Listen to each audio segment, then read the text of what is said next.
Another great episode. In my previous video, I said that I hope that the writer will keep both perspectives, Sherlock's and Moriarty's. And based on this episode and the preview, it seems that that is the case. It is impressive how the writer has found room for both perspectives, and they are complementing each other. The episode picks up where it left off.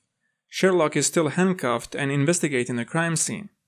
And when it looked outside, he did ask Lestrade to let him escape. At the end of the episode, we learn why he did that. He saw a different kind of wheel tracks, and that's what set him on the right path to solve the mystery. This is quite a small thing, but they are the key when solving a mystery. Conan Doyle said, "It has long been an axiom of mine that the little things are infinitely the most important." Everybody pays attention to the big things. No one fails to do the big things right, unless they are really stupid. But when it comes to the small things, there is always something that a person forgets or slips through, no matter how much they try. After his escape, Sherlock met Watson and he did ask, "Are you sure you want to help me?" since he's a fugitive now. And John's answer was brilliant. It made me laugh. Of course, after all, if you are caught, I will have to pay the entire rent by myself. That was so cold, and that's why I found it so funny. I didn't expect Watson to say that. Anyway, the ring that Sherlock found at the crime scene played an important role as well. He could have caught the killer with that trap, but he's not dealing with a random killer, but with Moriarty. And that's why he sent Fred to get the ring. This is one of the reasons why it is so great to have both Sherlock and Moriarty working on the same case. Things are never going to be easy, and thus the case will be more interesting. Sherlock would manage to solve this case based on a couple of things like the ring, the wheel tracks, the killer is big in size, looking at the past of the victim, and finding out about Lucy who was killed. And thus he found out who the killer is. This case is brilliantly written. I am impressed. But then things went to another level, thanks to Moriarty. He gave Sherlock a way to find out who was the mastermind behind this crime, but to learn that he has to kill Jefferson Hope. This was fascinating by Moriarty, but Sherlock is at that level as well, and his answer was just as brilliant.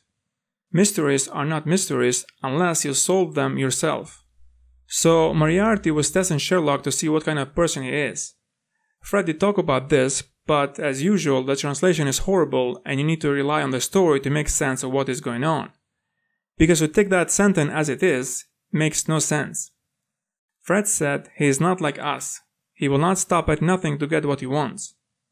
So based on that, Fred said is that they will stop at something. Because they are not like Sherlock, who will not stop at nothing to get what he wants. But that's not the case.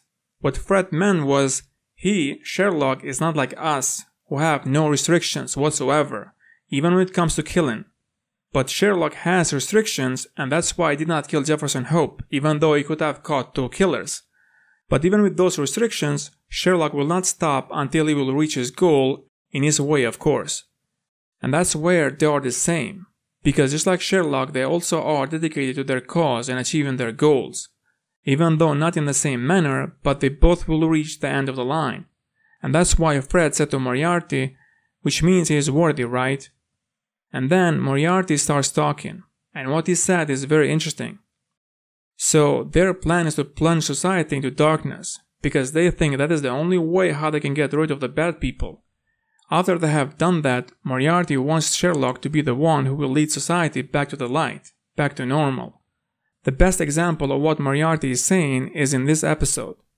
Sherlock wouldn't have found out about Drebber's crimes if it wasn't for Moriarty to make it possible for Jefferson Hope to kill him. Moriarty did eliminate Drebber from the society, while Sherlock did eliminate Jefferson Hope. Now the society has 2 killers less. This story is brilliant. I cannot wait to watch more of it. Thanks for watching and see you in the next video.